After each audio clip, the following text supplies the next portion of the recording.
All right, okay. My name's Tristan Lowe. Welcome back to the Over 40s Fitness Podcast.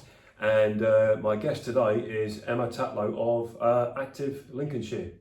Hi Tristan. Pleased to meet you, Emma. Nice to meet you too. Let's have some fun. All right, well, thanks for coming into the podcast.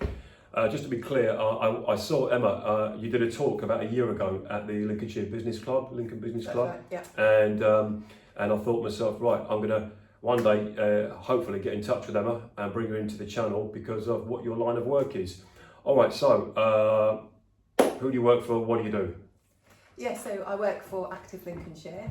We are a charity based here in Lincolnshire. We've got a remit across the whole county, and we're funded by Sport England, which is national arm's length, government arm's length organisation, Right. funded to enable people to be more active more often. Gotcha. All right, I've heard of Sport England and I've heard of Active Lincolnshire through what I've seen you do around Lincoln and some mutual colleagues as well.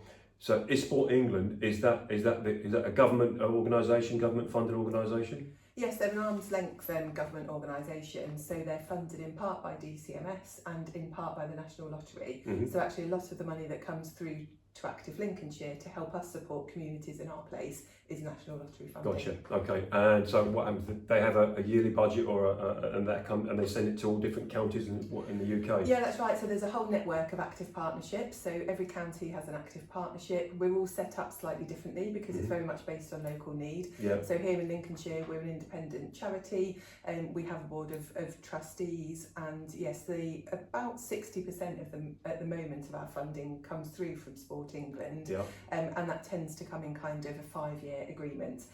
So they'll give us the 5-year agreement, which just gives us that real stability in time to be able to do the work that we need to deliver locally. Yeah. To connect people and to enable stakeholders to try and make a difference in terms of physical activity. Okay, so a 5-year agreement, is that that's a written up agreement for what you plan to do in that 5-year period? That's it. And do you liaise with each other throughout the year or throughout the 5-year period, or do they say, right, I'll talk to you in 5 years? No, we're always in touch. I mean, the Active Partnership Network across England is exceptionally well connected, so we're talking to colleagues all of the time. Maybe their places are similar to Lincolnshire, maybe we're facing similar challenges, maybe we've done some great work that we want to share with other partnerships. So from a partnership perspective, we're really well connected, and we all lean on each other. There's no competition. Cool. We all want to kind of do the same thing and the right thing, but for our individual places. And our relationship with Sport England is really strong as well. So we're frequently in touch with a range of teams and departments across Sport England. In fact, the chairman of Active Lincolnshire and I were at an event in Birmingham just before Christmas. We heard from Tim Hollingsworth, the Sport England chief executive. So they're very well engaged with the role of active partnerships, and whilst they support NGBs, the national governing bodies, and other what they call system partners, they kind of see the active partnerships as their route into the local area. So if anything needs to happen in Lincolnshire, if there are any opportunities forthcoming in Lincolnshire that might meet Sport England's strategic objectives, they'll come to Active Lincolnshire as that kind of port of call. Gotcha. We liaise with them, we negotiate with them. The funding tends to come through us, but that's only to benefit the people in the wider community. Right, okay. Give us Lincolnshire's a big county. So it could be someone in Mablethorpe or someone as far down towards maybe even Stamford, that far down as well, yeah? Okay. And now, right, you've got, what is the easy example for myself or for a stranger to see the end result of your support and your funding and your structure? What is something that I could visibly see? Oh, that's what it's done. There's a huge range of things. So very recent examples, one of those would be a fund called Opening Schools Facilities.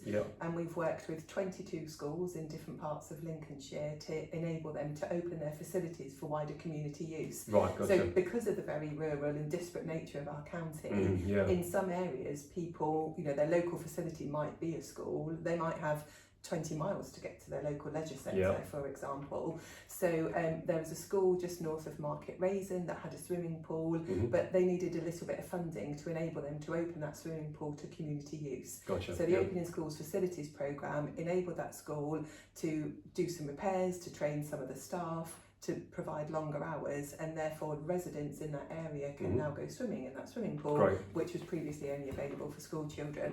We've done some brilliant work with small clubs as well. So I had a wonderful experience of actually a boxing club down in Bracebridge, just outside Lincoln. Bracebridge, a brilliant boxing club. They're in a small kind of converted church building, been there for about 70 years, I think. It's a really well established club, but the kit was kind of really tired.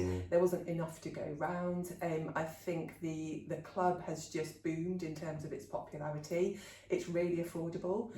Young people only pay a few pounds a week and they can go for unlimited boxing sessions. That's next to nothing. Exactly. And it's about helping those children and those people that might otherwise find, they were struggling for things to do in the evening, struggling with social connections, whatever it might be. So I went along to the boxing club because we'd helped them through a fund called the Together Fund to purchase equipment for the people that went to that club so that more people could participate and they could, more people could get involved.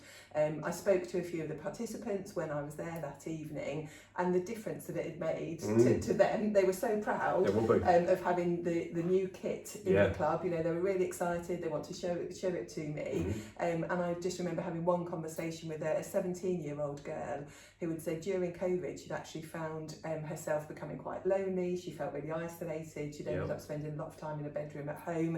And she found her way into this boxing club, and she said it had changed her life. It would do. She said she's made friends for life, she's got confidence, she was so strong, she was so fit, she was so powerful.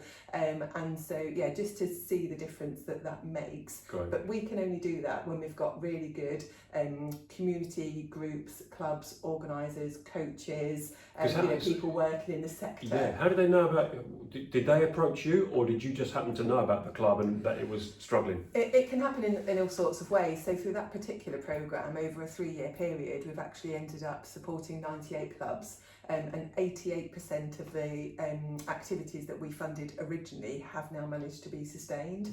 So really what we're trying not to do is really short-term things, because we know how frustrating it is for people when a small pot of money comes along. You can do something for 12 weeks and then the money disappears and the club can't be sustained. Is that the norm? That's the norm. And has been. Can be sometimes quite transactional, and that's the nature of funding. That's not anybody's fault. That's just sometimes the way these things go. So we really try and work hard to build in sustainability with the clubs, and so we can give you this funding to do this, but actually then we are encouraging them from that very start point to think about how can they make that sustainable, it's and very what good might that look like. It's probably worth more than the actual initial funding to actually to assist, guide, or give someone that kind of the ability to stay open or stay relevant or keep going is possibly in the long run more important than that initial check that's written out or for supplies. But when you mentioned about a 12-week period, of someone starting and it become very transactional, that's how I always viewed it out of ignorance. That's how I thought it would be.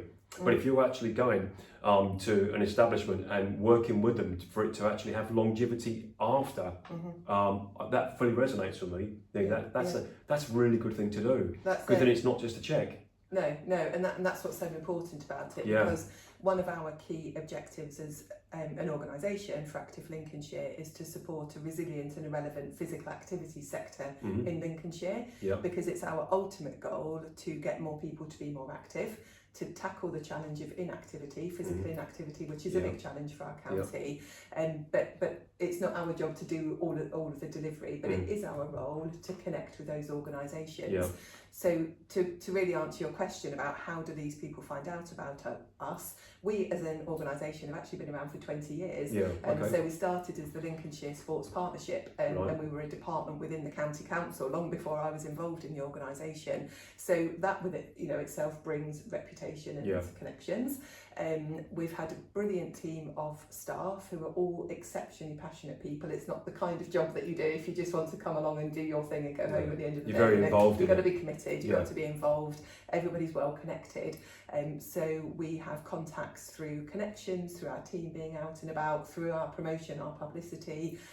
When we have funding such as the Together Fund that I was talking about for the boxing club, we will work really hard to promote that directly to clubs or via people like local authorities on social media channels, in local news, etc. And really openly encourage those clubs to apply, because we want them to. We want to make it easy for them, and we want them to understand how it can help them moving forwards. And quite often funding can be a tricky thing. Well, actually, you've kind of preempted there, because okay, so example, a boxing club, because you mentioned a boxing club, a football club, whatever. Have you ever had an experience where you've offered your services, your time, and the funding, but the potential recipient hasn't followed it through, where they've thought the applications for that funding, the paperwork and the Q&A that goes with it, would someone find that too overwhelming and just not follow it up? Yes, that can be the case. Sometimes it might be time pressures. And actually, if you think about particularly the voluntary kind of grassroots and community organisations at the moment, there's quite a lot of expectations on people in that space. So particularly if you're dealing firsthand with people, children and young people, vulnerable adults, but any engagement with people, you'll know from being a trainer here, there's safeguarding requirements, there's an understanding of EDI and how to engage with people positively, there's health and safety requirements, there's first aid, there's building things that you need to consider. So actually a volunteer coming in who might want to coach boxing or football or whatever it might be for a few hours a week, actually all of a sudden around that there's quite a lot of expectation, and that's in addition to the time that they're going to be spending on the coaching. And so yes, sometimes writing a bid and applying for funding isn't at the top of everybody's to-do list or priority list. Do you help them go through it? Absolutely, yeah. So somebody in our team, Ian Brown, and he has been with the organisation for a long time, he's really well connected, really understands Sport England and their processes, and is brilliant at literally working with the providers to help them see the opportunity that the funding could bring them. Gotcha. And sometimes you think, the tangible thing is, I need a new piece of kit.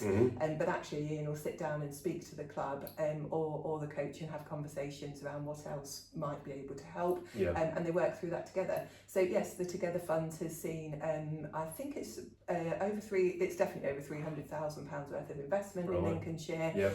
98 clubs and organisations, and like I say, 88% of those are still continuing today. That's really good. So that's our work isn't always about onward distribution of grant funding. That does tend to be the more tangible thing. It's certainly the easier thing for me to sit here and chat to you about, because there's real kind of examples. But actually a lot of our work is about working with system partners and working to encourage people to think about policies, decisions and ways of working that can ultimately remove the barriers that make it difficult for us all to be more active every day. So not everybody wants to walk into a gym or a boxing club or a leisure centre, but actually you might want to be able to cycle to work safely, or you might want to be able to walk to the shops on a street that's got good street lighting so you feel safe. So a lot of our work is actually sometimes less immediately tangible and visible, because it's around influencing and advocacy on some of those kind of more strategic priorities and working with stakeholders in that way. Okay, all right, so you give me an outline. What happens then? You've gone through the process of the application's been done, there's ticked enough boxes for said club or said organisation, the funding's been the funding's been made. You've provided the current and even the aftercare or the after funding structure. Excellent. Would you then 2 years down the line make an email or a phone call, drop into the establishment and say, how are you doing? Is there a cut-off point when you don't have any contact with the establishment after funding? Yes, there can be, and again, it would very much depend on the nature of the funding and the programme and the project and whatever else comes with that. What we tend to find is once we've built that relationship and we've supported people through that funding process, they're connected then into the organisation, and we'll probably be working with them, signposting them, supporting them in many different ways. So for example, we have a safeguarding and welfare officer within our team. funded by Sport England Yeah. to support the physical activity sector and better understand the need for safeguarding Right. and to kind of bring best practice and so on. So we might have supported a club initially through funding, Mm-hmm. but actually they then might engage with our safeguarding officer, Yeah. or they might come to one of our events where we're doing some training about something else. Yeah. So we quite often have touch points. Yes, for most funded projects there will be that kind of grant funding requirement of making sure that the outputs have been achieved. Mm-hmm. Yeah. We'll receive a report from them, and again we try and make that as straightforward and as useful for everybody as possible to complete. Or there might be some contractual requirements for us to stay in touch with them. But once we've done that kind of formal piece, it very much becomes then that relationship. We like to think of it as more transformational working. Yeah. So that again, there's sustainability in the relationships, and we're building our work with those partners Yeah. and helping them to continue to develop. And what's really critical for us as an organisation, we're not delivery, we're not working in delivery spaces, but Right. we need to understand what the landscape is and what the challenges are that those organisations are facing when Right. they're delivering activities Okay. and running clubs and so on. So actually to be well connected with them, Yeah. we tend to then pick up and hear where they're at, what challenges they're facing, Mhm. where they would like help, where they think they would need support as well. So it's Yeah. really important that we've kind of got that two-way Gotcha. connection with them. Okay. Give us this. Okay. Now, don't give me any numbers. Are you aware each year, first quarter, second quarter, of your budget for the following year or for that year? When does Active Lincolnshire become aware of their budget for that year you're in? Well, as I mentioned previously, our current funding, which is called System Partner Funding from Sport England, was a 5-year funding agreement. Mm-hmm. So I, at that time, let me get my dates right, I think that was from April 2022 until March 2027. Yeah. I've known what the 5-year funding landscape Gotcha. looks like Right, all for right. our core funding from Sport England. Mhm. What then happens is things like I again have mentioned, the Open Schools Facilities funding, the Together Fund funding, whatever pots might be coming along from Sport England, Right. then that kind of gets added to the work. Right. And we work out how we're going to facilitate and make that happen. So the process that we are anticipating, but I don't know this for sure, is that at some point next year we'll start to be thinking what our 5-year future might look like with Sport England and having those conversations with them about our next kind of round of funding. What we do know, however, is that Sport England, and this was very well publicised in the media, their board agreed to quite significant investment in a programme called Place Expansion. Right. And that came from recognition after lots of piloting and testing in various parts of the country, Essex included, Yeah. and not Your Lincolnshire. manor, where you're from? Absolutely, not Lincolnshire at the time. All right. For some funding to be invested in specific places to allow and enable really intense facilitated work with communities in a place Mhm. to understand where the barriers, where the challenges and opportunities are Yeah. that can be unlocked by people working together. Mhm. And the community are absolutely at the heart of those decisions, those conversations. They're leading the work.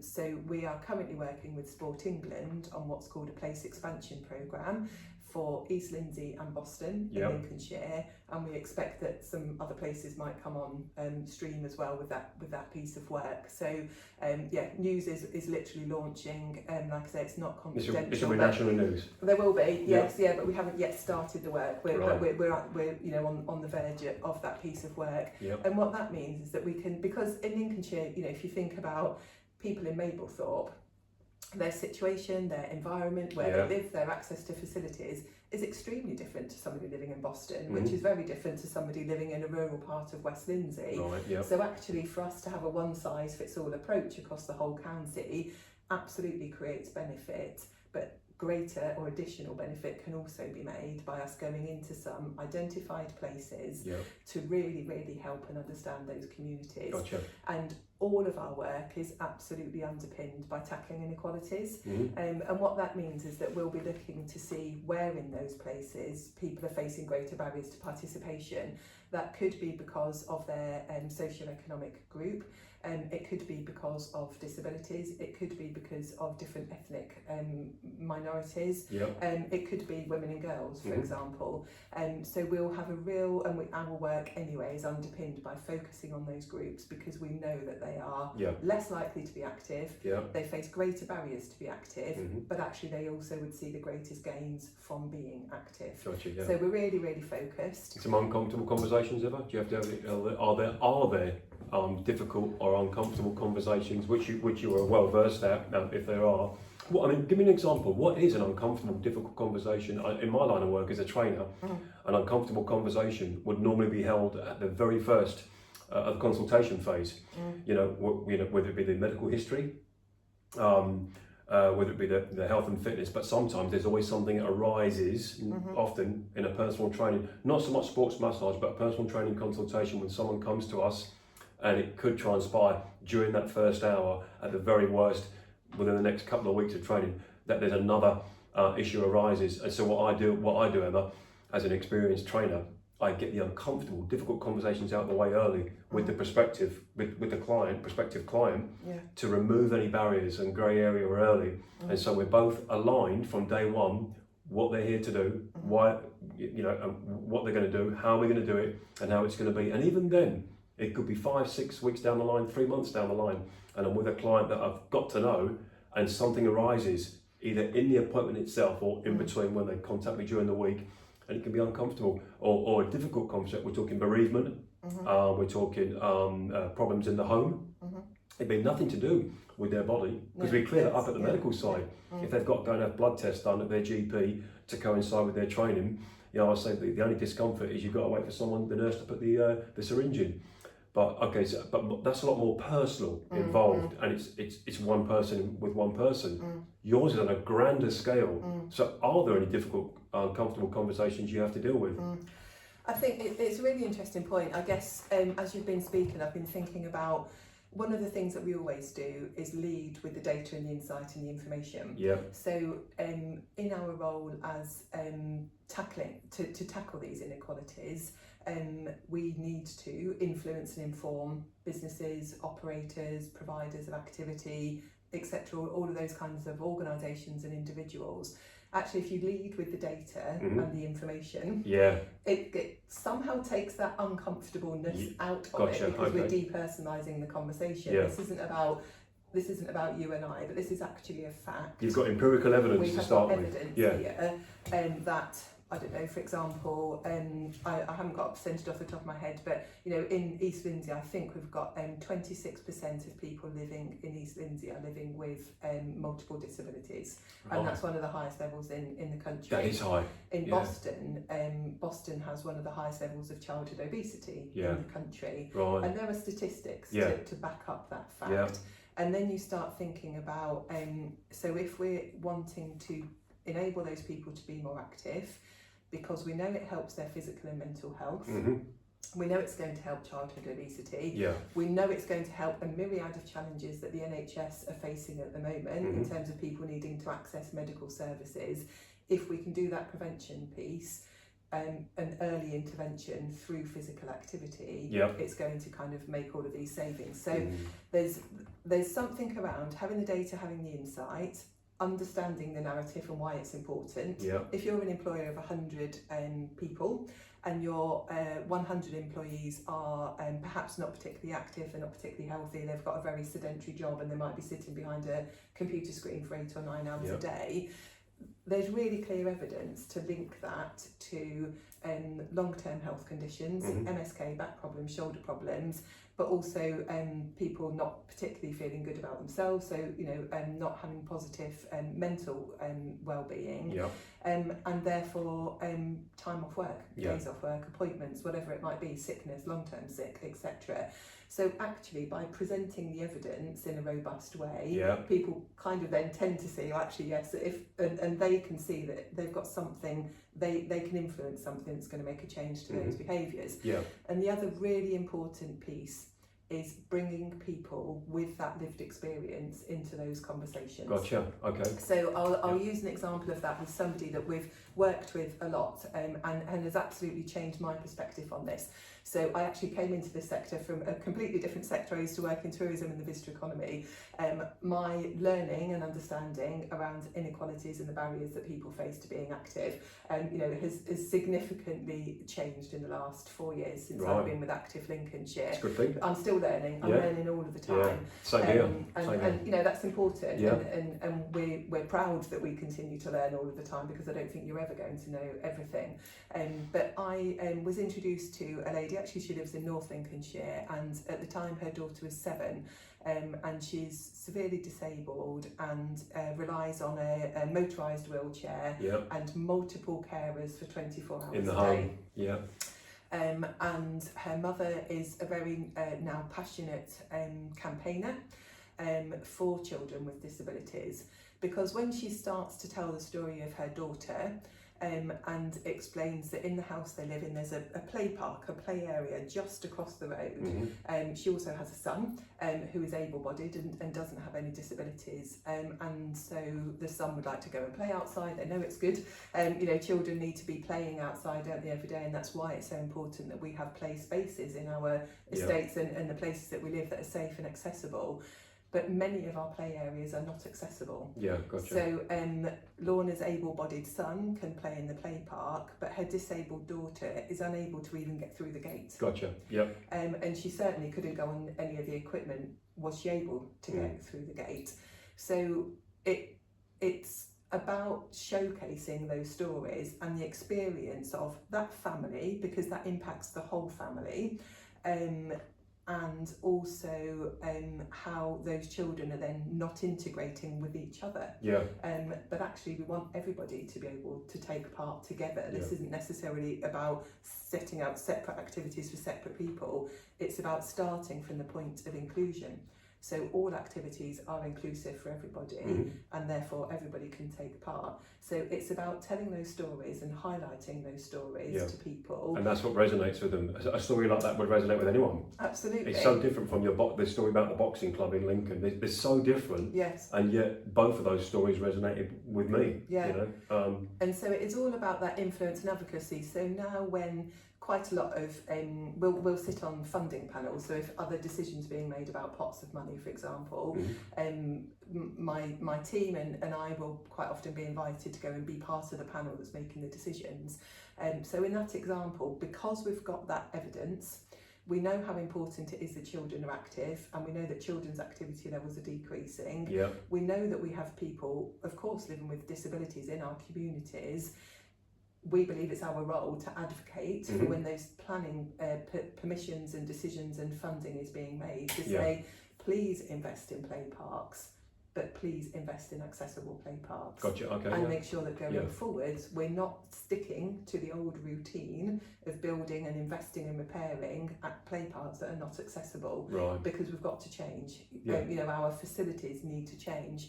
Mablethorpe have recently done a wonderful job of investing in a new leisure centre, their station leisure centre over in Mablethorpe, and we've had a tour around there, and they've absolutely considered accessibility throughout the whole build, throughout the design of the building, and they've done that by having a community group of people sitting around the table making decisions with them. Yeah. So are the doors wide enough for people to access in their motorised scooters or their wheelchairs?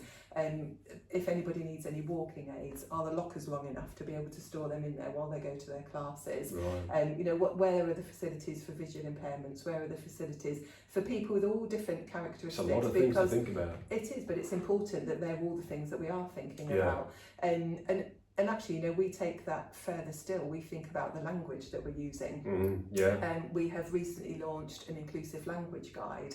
And that's to help people, because sometimes it can be quite tricky to understand what's the right words to use, and sometimes then you almost don't say anything for fear of saying the wrong thing. So again, Ian, who's our EDI lead, has done a lot of work with a number of partners and with groups who are from the communities that we're working to represent, to say, well, what's the right thing to say in this instance then? So do you mean the right, when you say the right thing to say, do you mean the subject matter or the wording?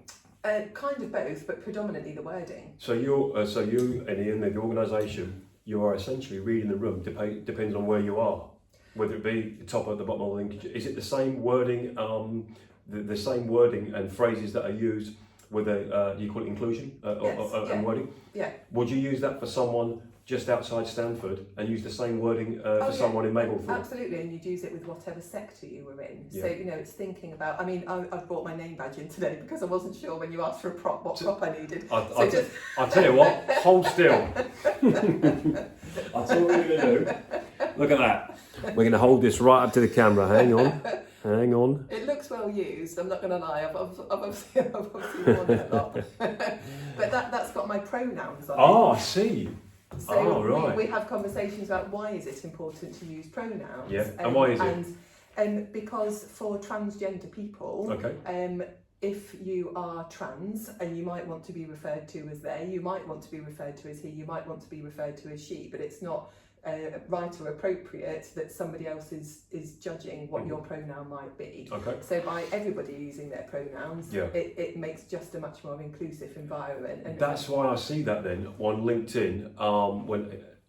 When I see it on LinkedIn, it's got John, and he puts John he. That's right. And if it's Jill she. Okay.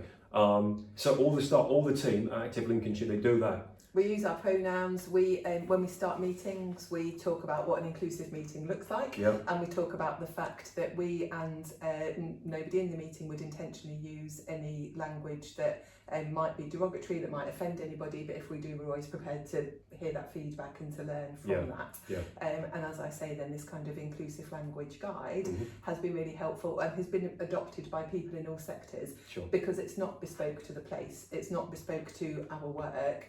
It's just about how as a society we can all think, act, behave in a really inclusive way so that people aren't feeling excluded. Right. So the trans community can quite often feel excluded from physical activity because changing rooms are labelled as men and women.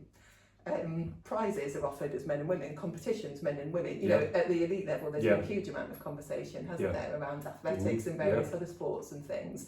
And so we have had people from the local trans community come and talk to us as a team. They'll talk to our board and they'll explain to us how it feels for them and what they're doing to support other people in that community in Lincoln and Lincolnshire. So that's not exclusively around the challenge isn't obviously exclusively around sport and physical activity, but we know that sport and physical activity can be so powerful in bringing people together, in giving people a safe space, in giving them that social interaction, in giving them the confidence, so there's a huge amount of benefit that comes from sport and physical activity, and some people, whether they be in the trans community, whether they have certain disabilities, are less able sometimes to participate in the activities. And so our work is, we really have to immerse ourselves in understanding, and we're never fully going to understand the people that we don't have those characteristics of that people, but in working with them to really listen to them and they help us co-create and co-design the solutions to this work. Give us another example of another group, community, or for want of a better word, category of people. You mentioned the trans community. What about different ethnic minorities from different walks of life? Lincolnshire is not the most ethnic spread. I'm from North London, you're from Essex. We would see every walk of life in London, maybe even Essex. And I don't see that in Lincoln. I know there is, but it's not the same way. Okay, so give me an example of a group of people other than the trans community that would have problems with health, fitness, and approach to it. Any particular group? Like you say, visibly, Lincolnshire is perhaps less culturally or ethnically diverse than some other parts of the country. However, when you start to look into places like Boston, for example, and South Holland, there's a significant proportion of the population who are from different Eastern European countries. I've heard that. For example. And so there are cultural differences within those communities. We also know that particularly within Muslim communities there are cultural differences, and that might be about what women's dress, what to wear, for example, what to wear. So if a school is insisting on PE skirt, which was definitely the thing when I grew up and went to school, then we all had to wear these absolutely horrendous tiny blue PE skirts. Right. So it's thinking about the cultural differences of those cultures. And it's unlikely they would do that. Absolutely, yeah, but how we can create an environment where everybody can participate. Sure. I remember an example of speaking to somebody from one of the Eastern European countries in Boston at a workshop down there. And we do quite a lot of work around pre and postnatal, so encouraging mums to be more active. Yeah. And that includes working with the clinicians and the midwives and people in that pathway so that Great. they feel confident in having the conversation about why it's important that people stay active through and beyond pregnancy. And it can be culturally quite normal for British people to think about encouraging the parents and child to get out quite early on and to integrate and to go to baby classes and various other things. And the woman I was speaking to said, actually, for me, that's not culturally normal. She was Romanian. Okay, yeah. And I appreciate this might not be the same for everybody, you know, every Romanian person, but her experience or her feeling was that culturally she would expect to stay you know, not integrate with other people in the very early weeks. And so actually some of the information that she was being given and the things she was asked or expected to do just didn't resonate with her, and that wasn't what she would expect. That's in a few cultures though, Emma. She was, I happen to know that, you know, that there are some cultures, well, on that subject as well, new mum, you know, baby, that they, and it's not Romanian, I've got a friend who told me about that, how certain races, certain cultures, that first, it could be 12 weeks, could be half a year or a year, where they don't integrate with other people, especially when they become a new mother. They stay at home and make sure that baby's safe, or at the very least, the baby's environment is the home, and it's not this, you know, it's not in town or in whatever. So that's actually quite a broad subject you've got to deal with, and there are individuals as well. Yeah, absolutely. And you know, this is why we say we are always learning, but we also never know everything. So we really have to work with people in the communities that are facing different challenges. You know, there's all sorts of examples about people in leisure centres, or you know, hoists to come in and out of swimming pools. And so on and so forth. And of course, everybody, we're all unique, aren't we? Everybody is unique.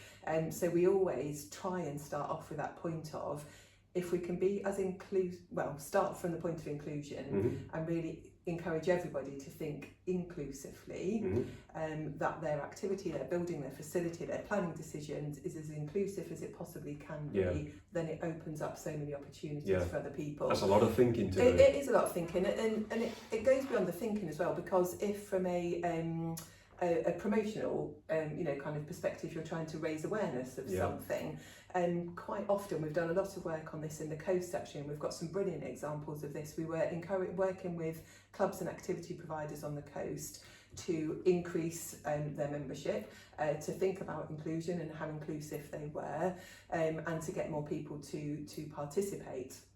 And we were kind of testing imagery and messaging. So we wanted to say to people, actually, there's loads and loads of things going on the coast. Did you know that all of these things are happening in your local area? And you might have a class of, I think one of the classes is called Lorraine Supple Seniors, for example, which is a wonderful class. It's in the title. Out on the coast, doing some brilliant work.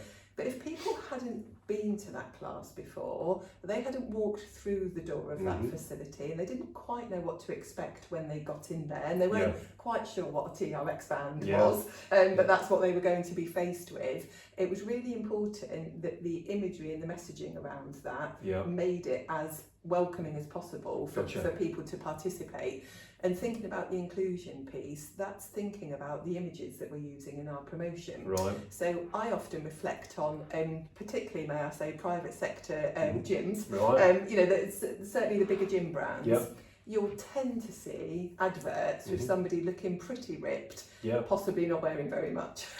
There's nothing wrong with looking pretty ripped and not wearing much, but I understand what you're saying. What we're saying is, actually, if our target audience is somebody from a different ethnic background with a disability, of an older age group, if Lorraine Supple Seniors wants to attract people of you know, a certain age, then the images need to reflect that. Sure they do. And something that really resonated with me is we've got quite a lot of feedback from women who said, oh, if there's pictures of women in vest tops, I don't want to know. I don't want to have to get my arms out when I exercise. Okay, right. So it's really understanding those barriers. And the barriers aren't always about buildings and spaces. They might be about the communications, the messages, and actually showing that this is genuinely for everybody. And you know, we often use the phrase, it's about finding people like me, so people like those target audiences that we're looking to attract, because people like us can't do that. You know, we're not in their shoes, we're not in that space. You're looking to remove barriers there. 100%. And even to a point when you mentioned, Emma,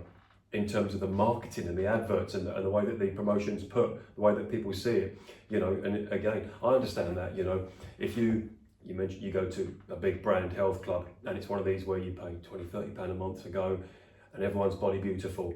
Well, actually, that's not the case, because that marketing, when you go to leisure centre and health clubs, everybody isn't body beautiful. Yeah. That's why they're in there, you know. And what is body beautiful? That's a matter of opinion, you know. But I can understand that if you've got, you know, a picture of, you used the word, did people still say ripped in 2025? I don't know. When have I last heard that?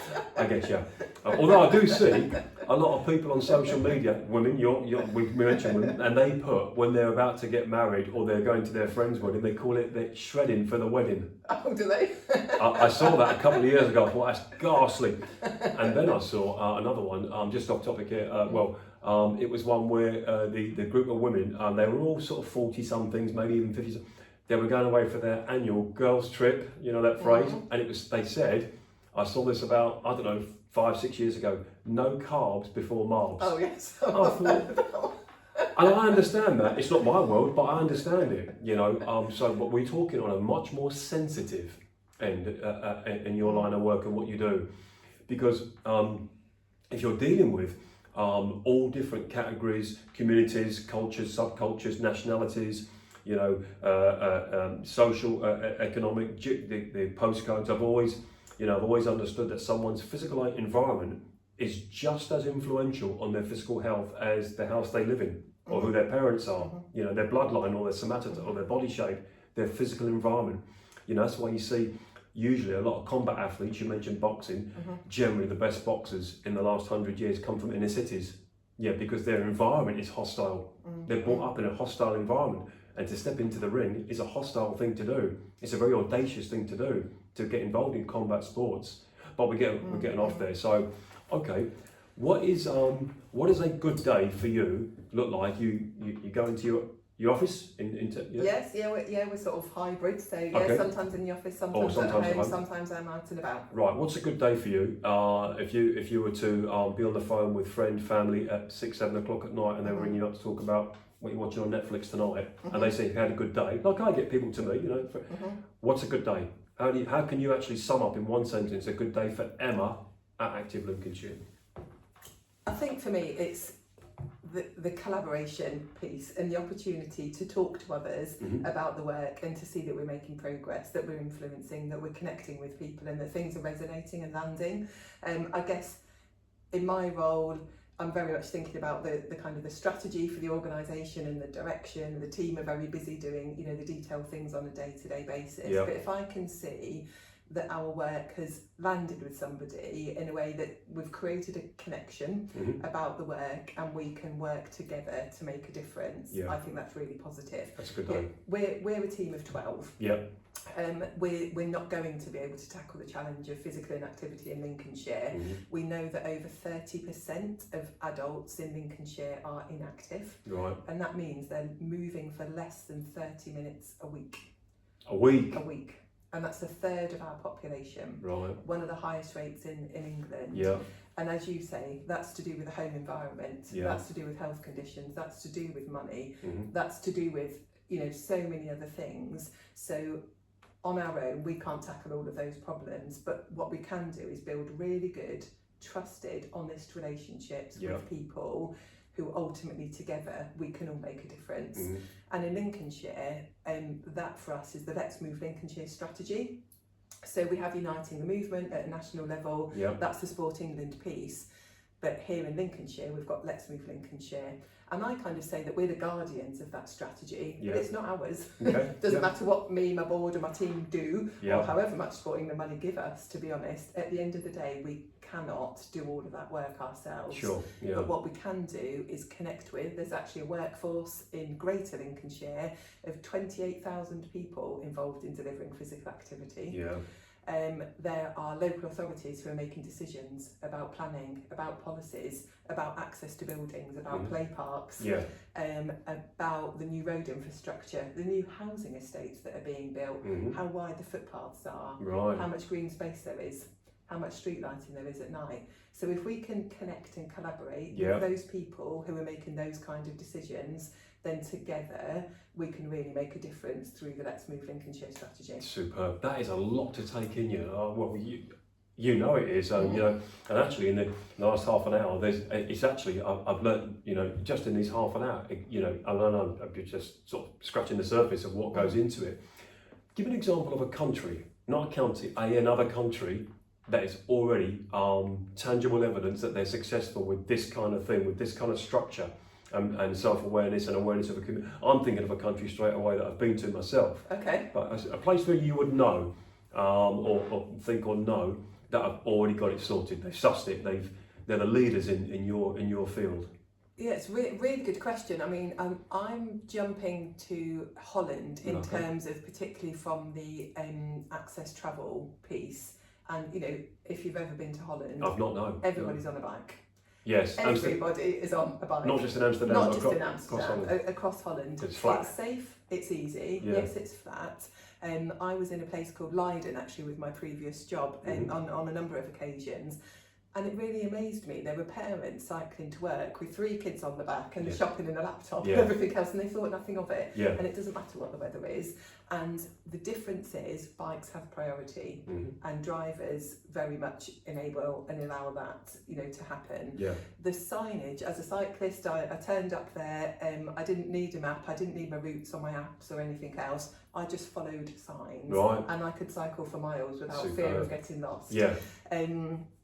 Roadways have been, you know, taken away, or motorways have been taken away to give space for cyclists. So that's only one part of all of the different things that we've been talking about today. But yeah, just is the one that sprung to mind for me in terms of where I think they've got it right. Because, you know, again, lots of our conversation has sort of come around to the more traditional and typical sport and physical activities, because I think that's easier for all of us to talk about. Yeah. But if you think of somebody who might not be active at all in a week, then possibly to walk, to push if they're a wheelchair user, to ride a bike, for a 20-minute journey a day is a massive step change. And that's where, from a health perspective, we'll see the greatest benefits in the population is shifting those inactive people into being a little bit more active. And if that starts off with a 10-minute bike ride or a 10-minute walk, that's a lot for someone. Perfect. Yeah, that fully resonates with me, Emma. You know, usually something is better than nothing. But again, someone who doesn't do any exercise or just being mobile, even in their own home, not you say. That's okay. I was thinking of so I've learned something from there that Holland. Yeah, I can sort of see that as well. You know, though I've not been. I went to Japan last year, and I saw what I considered to be, from what I saw and experienced 2 weeks on my own in Japan, I saw it at its highest level of a self-awareness on an individual and a national. You know, I went to 3 parts in Japan: Tokyo, Kyoto, Kimura, and I saw every minute of every day a healthy environment. Now, because sometimes we can actually see health. And there was close to zero obesity. If it was 1%, if it turned out there was a statistic saying it's 1%, after what I've seen, I would generally believe that. You know, it might be 10%, 5%, I don't know the numbers. I saw hardly any homeless in Kyoto or Tokyo cities, and these are big places as well. And when you're on foot for 2 weeks, you move around a lot and you see a lot. I didn't see any trash or waste on the streets. It was the cleanest places I've ever been to. Just from the eye test, everybody looked healthy. Everybody was slim with good hair, and I use that term loosely. I'm sure it's not. I'm sure there are people that work, but what I found was that's not a coincidence. That didn't happen the day before I got there. No. That's a cultural thing, Yeah. a government thing, for want of a better phrase, cultural, government, the home, family, school, university, college. That is every aspect of life reasonably aligned. Yeah. There's no way that a city the size of Tokyo, with all the mod cons that money can buy, would have one of the lowest obesity rates in a city that has got more people in just a part of their city than London has as a whole. It's not a coincidence. They didn't establish good health the day before. That must have, I don't know, that must have been around for, I would say, 70, 80, 90 years. The build up to that. Plus, there's a brilliant book called Ikigai. Do you know something? Have you read it? I listened to the audio book. It was a mutual colleague, I think it was a mutual colleague of ours, that either mentioned it to me a couple of years ago, and I thought, that's not me, just by the sound of it. And then I googled the book, I looked it up and whatnot, and I saw it and thought, that might be a bit wishy-washy for me. It turned out it wasn't. No, it was excellent. I had the audio book. Did you read it? Or I read it. Yeah. You can go back to it as well. You're absolutely right, there is that cultural piece, isn't it? Because the piece I read from the book, and it's years since I read it now, but it is around the fact that it's normal and it's encouraged behaviour to go and do Tai Chi in the park. Tai Chi, Once you're retired, you don't stop and sit at home and perhaps not do as much as you used to. You actually do more. You get into your art, your music, your gardening. So it isn't just about as we said, the traditional physical activity, but it's about being mobile, being socially active, being physically active through the nature of tending to gardens and allotments. It's hard physical work, isn't it? And I think they've got some of the highest life expectancies in parts of Japan, haven't they? And it really struck me about that. It's so important, and I think also there's something about intergenerational living, and so diet, of course, as we know. So I think you're absolutely right. There is, sometimes you feel like we could be fighting against this tide actually, because what's coming at us is, the generation who are absolutely growing up with digital devices, with everything being delivered to your door. They had that there, Everybody had a phone in their hand. True. Interestingly enough, sorry to interrupt there. I spent a lot of time on the public transport there, and everybody's got a phone. Everybody. You'd be hard pushed to see someone without a phone, because they're all. And yet, there's the rule, and it's not just a rule. It's actually something they embrace. All phones are on silent. Oh, interesting.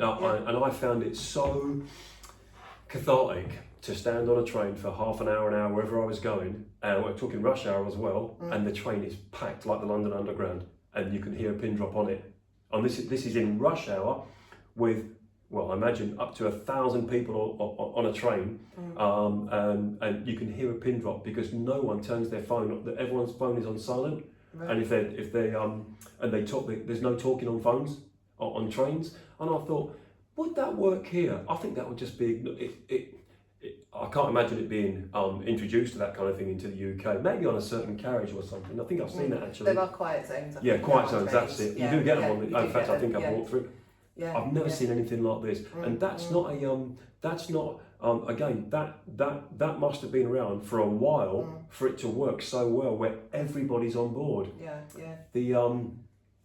I did a video, a podcast when I was out there, when I came back as well, on what I think the UK, just because we're in the UK, could learn specifically from Japan. But again, in your idea, would that be a financial thing or a cultural thing that would change quicker, make quicker changes? Sorry. I think it's got to be all of those things, hasn't it? And the reason I guess I'm doing this is because at work we have what we call the onion diagram, and the onion diagram very much talks about, you've got the person at the centre of it, individuals, motivation, behaviours. We talk about physical literacy. Did you grow up being an active child? Was it embedded in your sort of daily routine, etc., etc.? And what are people's individual journeys around physical activity? We've talked about their environments, whether that's housing, the safety of the place around you, the connections that you've got around you. Then there's institutions, there's schools, there's colleges, there's hospitals, there's planning, there's policy, there's cultural ideologies, and it's that piece around what becomes the norm, isn't it? And I think it's really interesting when you do see places and experience places where it's normal, expected, anticipated to be active outdoors, whatever that might look like all of the time. And I often even compare, I think about Lincolnshire and the fact that we've got, well, it's actually 50 miles of coastline, isn't it, if you go all the way from the Humber to the Wash. Right, okay. 50 miles of coastline, so the traditional county of Lincolnshire is 30 or so miles of coastline. Yeah. We've got the amazing wolds and the hills and all of those green spaces, absolutely beautiful. Yeah. I can go to the Lincolnshire Wolds maybe for 3, 4, 5 hours or something, and possibly only pass 2 or 3 people. You're going to say that, yeah. I have spent quite a lot of time over in the Peak District. I've yet to find a part of the Peak District where I can disappear for 3 or 4 hours and not see anybody. Yeah, I like the Peak District. It's one of my favourite places. Yeah. Where do you go? What part do you go? All over. Yeah. But Hathersage or where do we go? Longshore or all Hope over Valley, Kinderstown, Edale. Exactly. I like the Peak District. We're lucky to have it actually. What is it? An hour and 2 hours away? Less than 2 hours. Just past Meadowhall. Away, yeah. Okay. And equally, I've spent quite a lot of time on the south coast in previous work and Plymouth and so on. And there was a real cultural kind of attitude around people swimming in the sea and being outdoors in camper vans. And, they just have that kind of lifestyle. I still don't understand what it is about Lincolnshire that means that our open spaces aren't quite as well used, and it doesn't feel like it's quite the norm for people to use these spaces in the way that potentially they could. Are they not aesthetically pleasing enough? Do you think that could be something? I think when it's on your doorstep, it's wonderful. Going to the Wolds on a weekend is something I frequently do, and it's picturesque, it's beautiful, it's equivalent to the Cotswolds. Okay, we haven't got the steep hills of the Peak District, but we've got hills. And I think there's challenges around signage, around accessibility, around awareness, and again we're really sort of dispersed county, aren't we? So actually you need a car. Yeah, you do. You need a car. You need to be able to know where to park. And I was actually out there with a local guy called Richard Fish, who runs an outdoor adventure organisation. And I was on a weekend thing with him over in the Wolds, and he was saying he does quite a lot of Duke of Edinburgh trips. And there are, I park in a particular place in Tealby where I know there's a toilet facility, but again, you can be 9-10 miles before you'll see another one. Well, when he's got girls who are on Duke of Edinburgh and they need the toilet, they might be on their period, they certainly might not want to, go for an outside wee. So what do? It's excluding those people from being in that space. And we go back to full circle again to what you mentioned earlier on. Exactly. Whereas in the Peak District, I remember getting out of a car in a car park with a friend, and there was literally a volunteer at the car door. Do you want a map? The Peak District is nature's theme park as far as the UK goes compared to, and it is so visible in terms because it's got peaks and pointy things everywhere.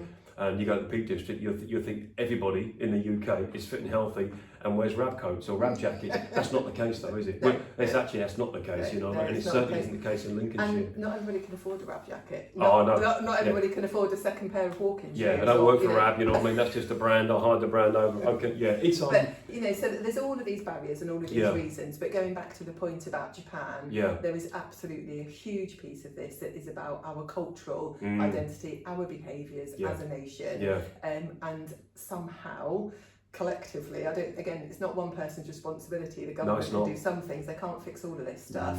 How can they perhaps invest more in active travel initiatives over roads, infrastructure, for example?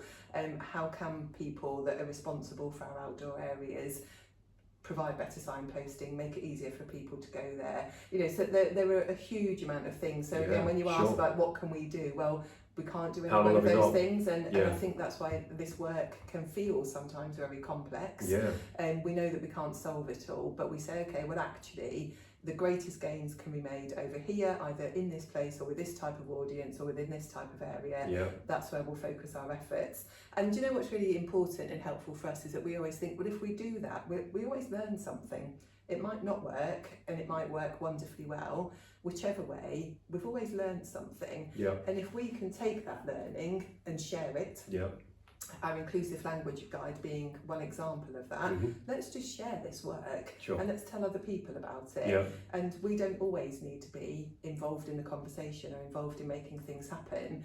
But actually, if we connect, we talk about our role being connect, understand, connect, enable, influence. So if we can understand what the need is, connect people together, quite often it's those other people that can make the magic happen, and they can make the change. Yeah, you've given them we've facilitated that opportunity. Okay, and then we can move on and facilitate the opportunity somewhere else. So otherwise, like you say, it can become quite overwhelming when you think, gosh, where do we start? It's clearly a huge field, a huge field. All right, okay, and I'm guessing, just like with not so much, I'm going to say politicians, at some point there'll be a successor, or another group of people that will take over. It could be 30 years from now, the mantle. And if you and your team have established a base, established a culture, established education and further learning, that then, in theory, is portable to the next team in 15, 20 years. That culture, system, learning, understanding, communication, successes, a track record of what hasn't, when you mentioned hasn't, what hasn't, it is then transferable to another. It's just like in some small businesses. If a guy sells cakes for a living, he wants the person who runs the cake shop when he's not there to be able to sell the cakes in the same way. Of all things, we're talking about cakes now after all that. All right, okay, I think I just scratched this, but I'd like to actually just slightly move away from Active Lincolnshire and Sport England to Emma Tatlow. Okay. All right, now, okay, I mentioned to you in our quick conversation the other day, I come from a health and fitness background. I'm 54 years young now, and I started training at 11. Okay, that's me, bookend, job done. All right, when did you start exercising? When and where? Good question. I've always done bits and pieces of exercise. I can't say I certainly wasn't training or into any particular sport or activity at school. I found school sport quite intimidating. I didn't want to wear the netball skirt. I didn't like playing netball or hockey, which tended to be the things that we were encouraged to do. Cross country, I kind of remember having a bit of a liking for, but I was never in any of the teams or anything else. But I think actually sort of by college age I'd start getting interested in fitness, and that probably was because of a body image thing. I knew that I needed to be fit and to sort of move and so on. I used to do loads of gym classes really, and aerobics and that kind of stuff. I actually went on to college and studied an HND in sport and leisure management. And so that was all about actually the sector and what's probably come out in my career now, but I haven't actually worked in that space for the first sort of 25 or so years. So I had a bit of a journey. I trained to be an aerobics instructor once, and I did that as a part-time gig really, alongside a tourism job. I actually spent a lot of my early career working overseas. So I worked for a holiday company originally, and I would always want to take the bike out to cycle around the local area or whatever it might be. But again, it was social. It wasn't in a formal environment. I didn't train for anything. I wasn't coached. I wasn't part of a team. And then probably in my 30s I just started getting more and more interested in sport and physical activity, and would sign up for a 10k or something like that, and had various PTs, went to gyms, really enjoyed strength training. Hang on, let me jump in there. That's music to my ears. I heard everything else you said, but that's one that I want to stop on. You're going to stop there. Just make it clear that Emma is kind of underlining what I've heard in my industry as a trainer for the last 14, 15 years. Women that like strength training. Actually picking up heavy objects within reason and putting them from A to B and doing it again. What do you like about strength training? The simplicity of it to a degree, in that I'm just not very good at team sports, I guess. I can do it on my own. You can pick something up from A to B. There's something quite satisfying about picking up really heavy things. There's something quite satisfying about, I don't know, doing the ropes, or we used to flip ties, all of that kind of stuff. It's that easy, was it? Flip ties.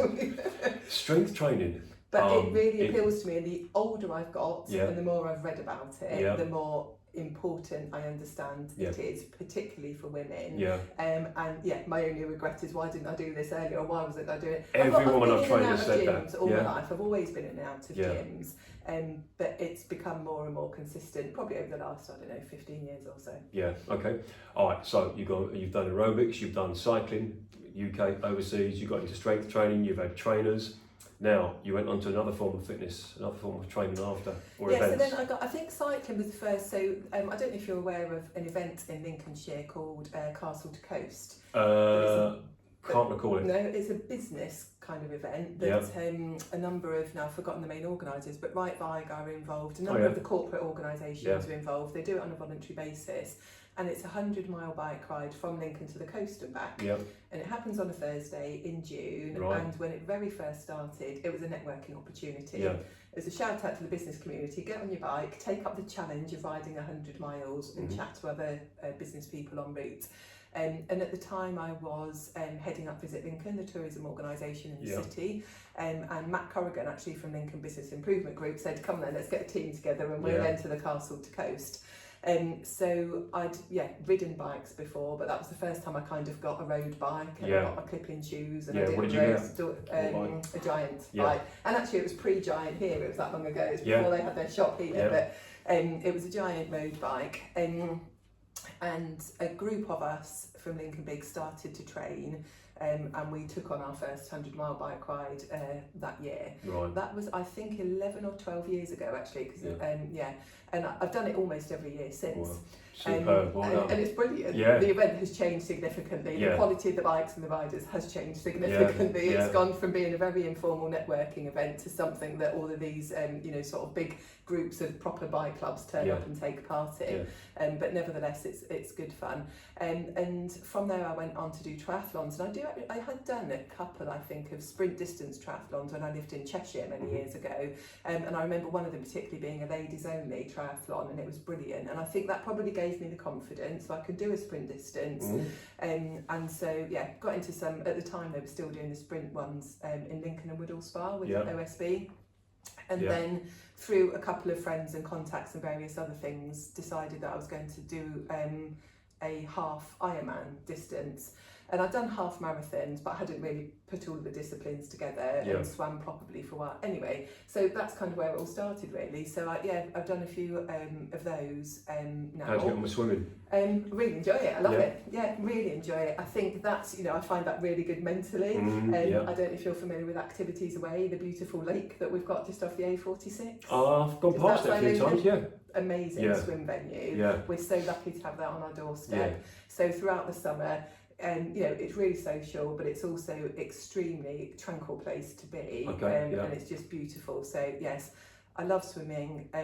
So I kind of joined the disciplines together for the first time probably in my life, really actually stuck to a proper training plan, because I'd kind of got to the point, I think, where I knew I could rock up and do a 10k and so, without having to try too hard. I was never going to break any records or be quick, but I'd get round in one piece.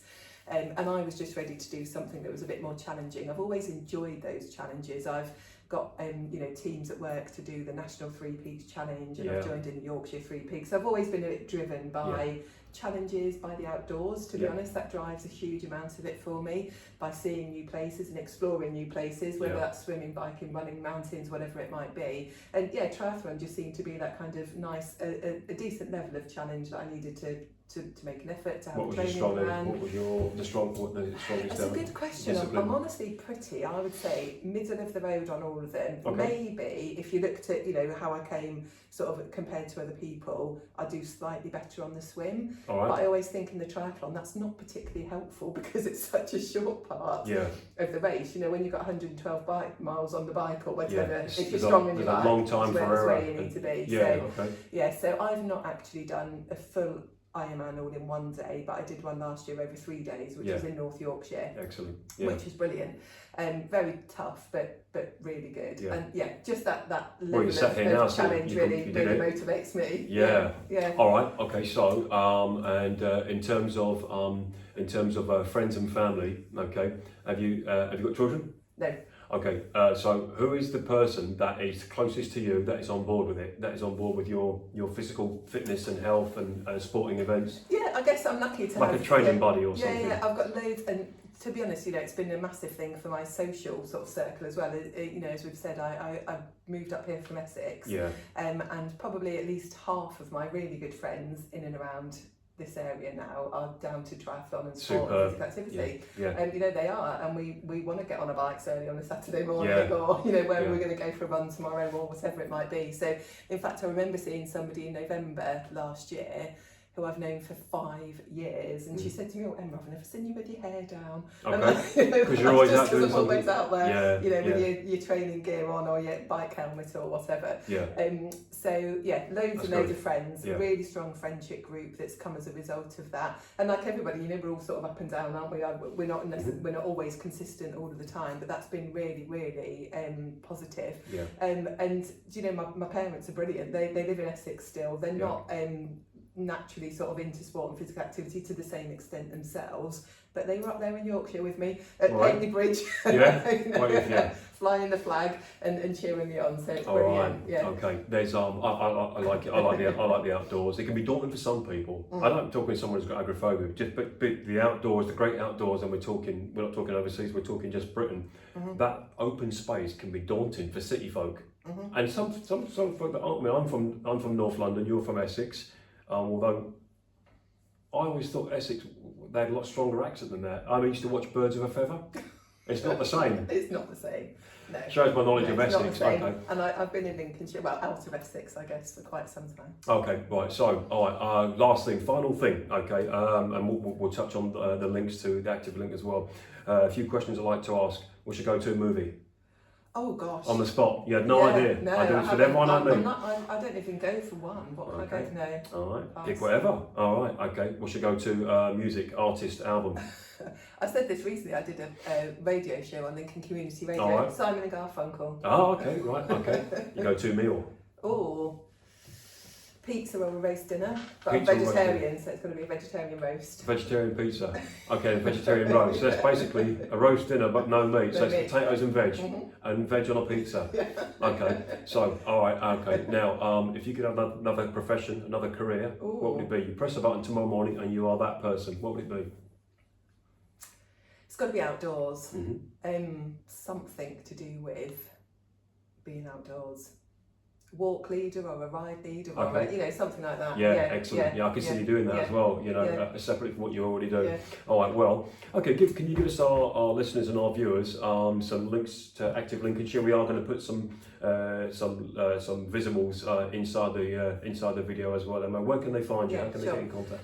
So website-wise, we're on activelincolnshire.com. That tells people all about our organisation and who we are. If you're looking for activities, ways to be active in Lincolnshire, all of the different classes and facilities and so on, you can go to letsmovelincolnshire.com. And then, of course, I'm on LinkedIn, Emma Tatlow, and you'll find all of my contact details on the Active Lincolnshire website. Superb. We'll touch base again in the future. This has been really good. I've enjoyed it. Thanks for coming in. It's the first time we've met. I mentioned at the beginning of the episode, I saw Emma do a talk last year in Lincoln. And here we are now, best part of a year later, and finally got you in. We're going to get the video out as soon as possible. It's been a pleasure of mine to bring Emma in, and I've learnt a lot. I know it's still a grain of sand on the beach, but I've learnt a lot about Active Lincolnshire and Sport England and what you do from yourself in this hour. And it's opened up my mind, actually. I thought it was just the sporting side, but actually when you mentioned the other side of it, it's not just about sport, but actually mobility and accessibility and inclusion, and all the different various banners that come under those different things. It's a huge task, but a commendable task, and it's my pleasure to meet you. So my name's Tristan Lowe. The channel is Over 40s Fitness with Tristan Lowe. You can find us on YouTube, Spotify, Amazon Music, Apple Podcasts, LinkedIn and Facebook.